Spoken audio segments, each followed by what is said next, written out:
it was almost 10 years ago in 2012 when a group of concerned citizens came together to address a growing corruption problem in South Africa.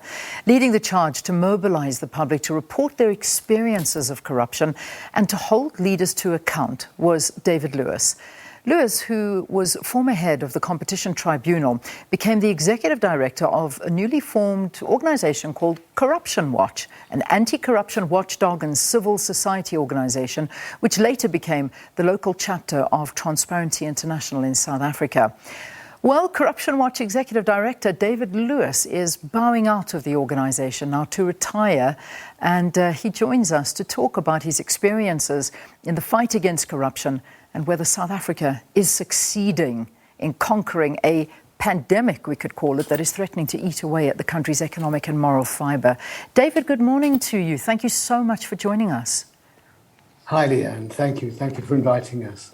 Just to put this in perspective, we are speaking to you from your hospital bed. I mean, this is, for me, I'm slightly blown away that you're still here giving of yourself to talk about this corruption, even though you really are fighting for yourself right now. How are you doing? Are you okay? Yeah, no, I'm good. I'm a lot better than I was. But I have been working at a bit sort of half cock for the last 15 months or so. Yeah.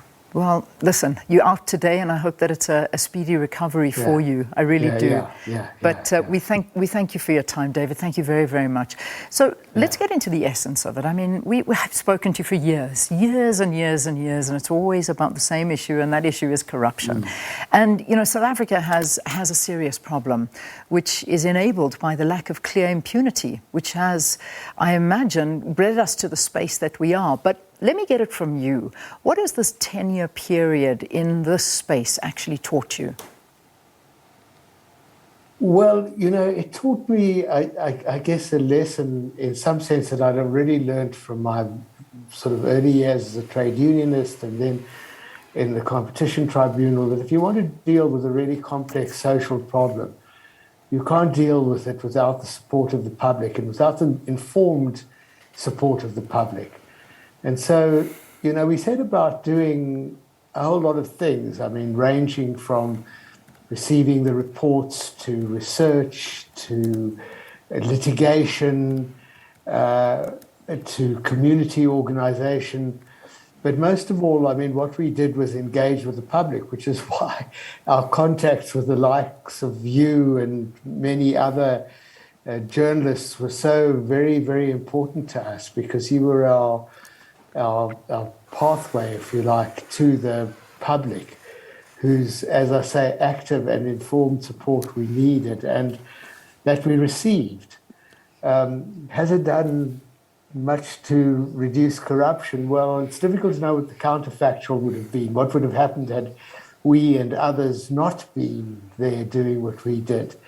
But we certainly have had and still have a very grave corruption problem. But at least we have a public that has not given up on dealing with it. I mean, there are countries, Russia, for example, where I think the public have given up and just view corruption as an inevitable tax on what it is that they do. But I don't think South Africans have, and I like to think we're responsible for a bit of that continued spirit of resistance to corruption. Yeah.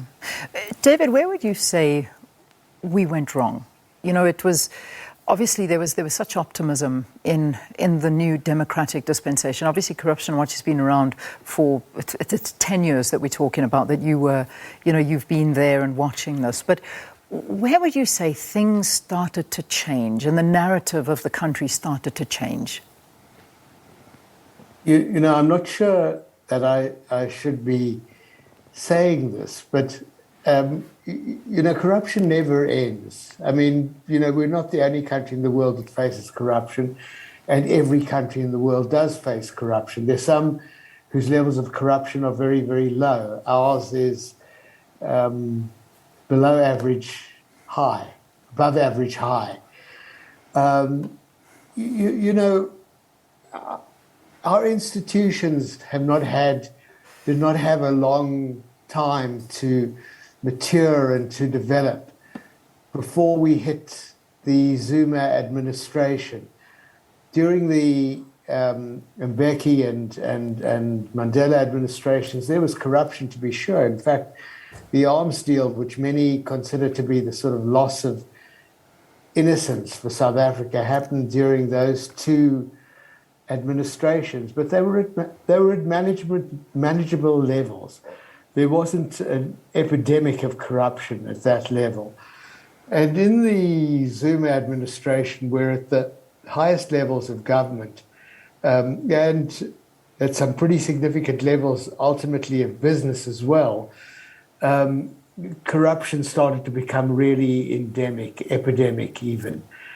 And it is the result of very weak institutions that were weakened further in that administration, particularly the weakening, the already weak but weakened criminal justice institutions, the NPA, the Hawks, the police. These were the institutions that were fundamentally weakened and that are fundamentally necessary in order to combat corruption. I mean, we'll remember from those days, the public protector was a standout institution against corruption when it was led by Thuli Madonsela. And it stood out, partly because it did a hell of a good job, but partly because it was one of the few public institutions that had a kind of a law enforcement role that was actually doing its job. And if the others had been doing its job, I think we would have been blessed with far less corruption than we do now. So I'm not, blaming it on one person, but those, which our own president has described as the 9 lost years, those 9 lost years did us enormous damage during the 9 years and have continued to do us damage ever since. Yeah, certainly. And I mean, it's not like we can look back on those years and say, well, that was then and this is now and things are looking so much better, which they really aren't. I mean, we just have to talk about the corruption that was happening around COVID from the very beginning. Yeah. And that in itself is absolutely scary. And that, of course, is with the incumbent president watching over. So where does this leave us with corruption? Because, I mean, you, of course, from the onset, Corruption Watch aimed at unraveling corruption, which you've spoken to us about, and to try and help bring the corrupt to book. How far did you get with this? Well, as I say, it depends what the counterfactual is. I mean, it could have been, believe it or not, a hell of a lot worse. We sort of in about the middle of the Transparency International chapters. You want to get to, the level of some other countries, some of the Central European countries, former Soviet countries. A country like England, I mean, when I look at the level of corruption in the awarding of PPE contracts in a country like England that considers itself to be, incorruptible, it's appalling. And so it has become a bit of an epidemic problem throughout the world. So where does it leave us? It leaves us with having to really strengthen our institutions. And, I think that some progress has been made with the NPA. I don't know how much progress has been made with the Hawks. We have in the Special Investigative Unit a really, I think, strong institution that is doing much to tackle corruption and is being successful in significant part.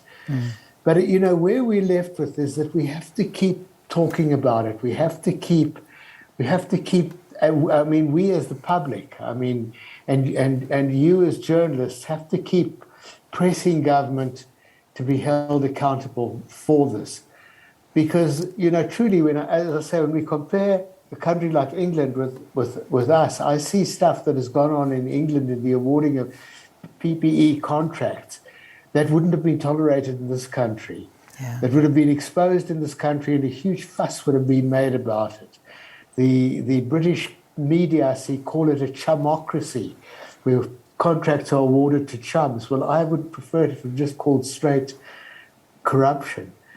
And so you know it's a problem that will require Corruption Watch and the other institutions that have accompanied it in this fight against corruption forever. Yeah. It's not the sort of thing you can afford to relax your guard about. Yeah, I mean that's the key to it is keeping the story alive, talking about it, and as you say, keep asking the questions, and have organisations such as Corruption Watch which are highlighting where the problems lie. So, David, let me ask you, because obviously it's very easy to speak about government and talk to the corruption that's plaguing government and the leadership and things like that. But what always sort of came to me and really irked me was the amount of complaints that you would always receive from schools. That was the one thing that got to me, and of course the police as well. So let's have a look and see where, during your time, which were some of those reported cases that really got to you, but perhaps still till this day remain unresolved? Oh, I mean, a lot of them remain unresolved. You know, the stories that always really gripped one the most strongly and angered one the most strongly were those that involved really, really poor people. I mean, taking from really, really poor people. We got very involved, for example, in the McKinsey matter. We got very involved in the KPMG matter. And ultimately it was very poor people that suffered from those. But the school stories were truly, sometimes heartbreaking and anger-making. We didn't expect that. We didn't expect that we would get large amounts of complaints from parents about the way the school governing bodies and their principals were taking money from, the school accounts. These were not large amounts of money by any stretch of the imagination when compared to the ESCOMs and the Transnets and whatever. But they really were, they made the difference between the school having a library and not having a library, or having a couple of extra computers in their classrooms and not having them. So those were very poignant and powerful instances of corruption. But there have been others. The Estina Dairy case, the VBS case. I think if anything really got to the heart of the matter, it was the VBS case and the COVID corruption. Yeah. And people were shocked by those because they truly, did not believe or appeared not to believe that the corrupt fed on the poorest of the poor. And they do. The more vulnerable you are, the more susceptible you are to corruption.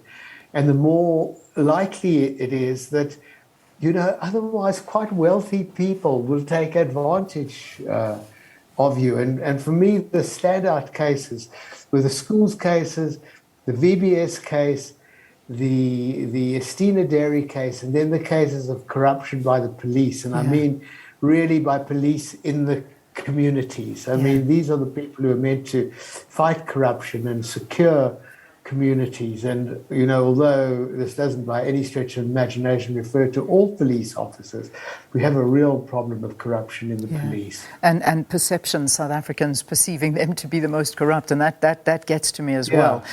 David, at the beginning, we go back to the beginning of the formation of this organisation. It really positioned itself to work closely with government and its agencies, as it was said during the launch. To assist in holding the criminals to account, to ensure a shortened turnaround time in doing so.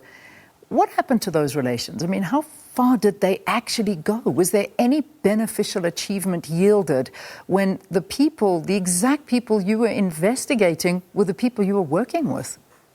During the period of the Zuma administration, which is when we started, our relationship with government was not a good relationship. We had to really kick at the door to get into the door. And sometimes we got in, and there were obviously people in government during the Zuma administration who did not share what was happening during the time of that administration.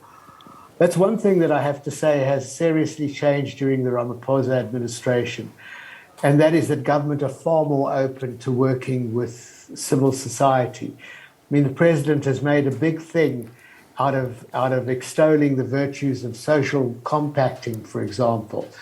And it exists in certain quarters. I mean, the SIU have established, for example, forum in the health sector and in several other sectors, which are places to which we can refer our complaints now. I mean, this is something we always lacked. And now those places exist, which is not to say that there are not many in the provinces, even in the national government, in the cities, that close the door to us. And we have to carry on kicking at the door to get in.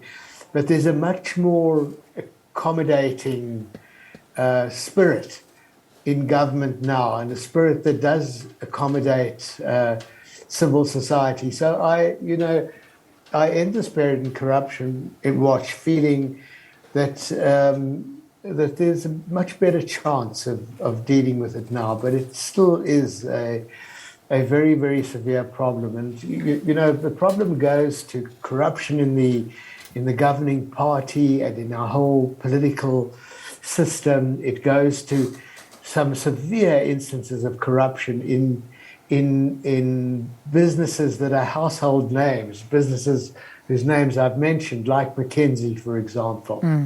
So there's absolutely no resting on this matter, but the environment, particularly that from government, has improved for organizations like ourselves. So we mustn't be lulled by that into complacency. We must continue to hold them to account, which Indeed. of course we do.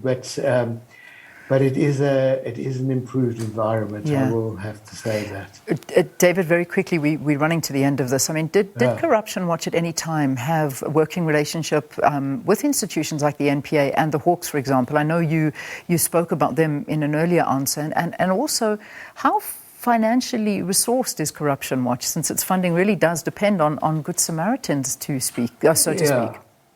Yeah. No, again, our relationship with the leadership of the NPA and the leadership of the Hawks has improved vastly. I think, however much criticism she may come under, and some of it justifiable, there's no lack of effort on the part of the likes of Shamila Batoy and General Labia of the Hawks. They really do try, but the institutions that they inherited have been severely damaged institutions. And I know that's already getting to be a long time ago, but it's much easier to destroy an institution than to rebuild it, certainly. On resources, I mean, it's a sort of hand-to-mouth existence. I mean, I think compared to some civil society organizations, we may seem quite well resourced, but really, the 60% of the job of the executive director consists in trying to raise funds for next year. That's how it is, and over 10 years, we've managed to cover our budget in most years and build up a tiny reserve, but it is a hand-to-mouth existence. And I mean, obviously now with something like COVID and all the misery that has caused, the competition for funds in that area increases enormously. Indeed, yeah. So it's as I say, a hand-to-mouth existence. Yeah. We received quite a lot of support from the general individual members of the public, which is very gratifying. David, we wish you luck in your future endeavours. Corruption Watch continues, no doubt. Yeah, absolutely. Not the end of Corruption Watch. Who takes over your position? Absolutely. The person who is currently the head of our legal and investigation department, Karam Singh, and I'm sure you probably met Karam, but I'm sure you'll hear from him pretty often. Look forward to it. Well, you take care of yourself, look after your health, and we look forward to seeing what your path holds. Thank you, and thank you for your support and the support of the SABC over this whole period. Absolute pleasure. Executive Watch, Corruption Watch Executive Director David Lewis, about to go into retirement, sharing his experience in the fight against corruption.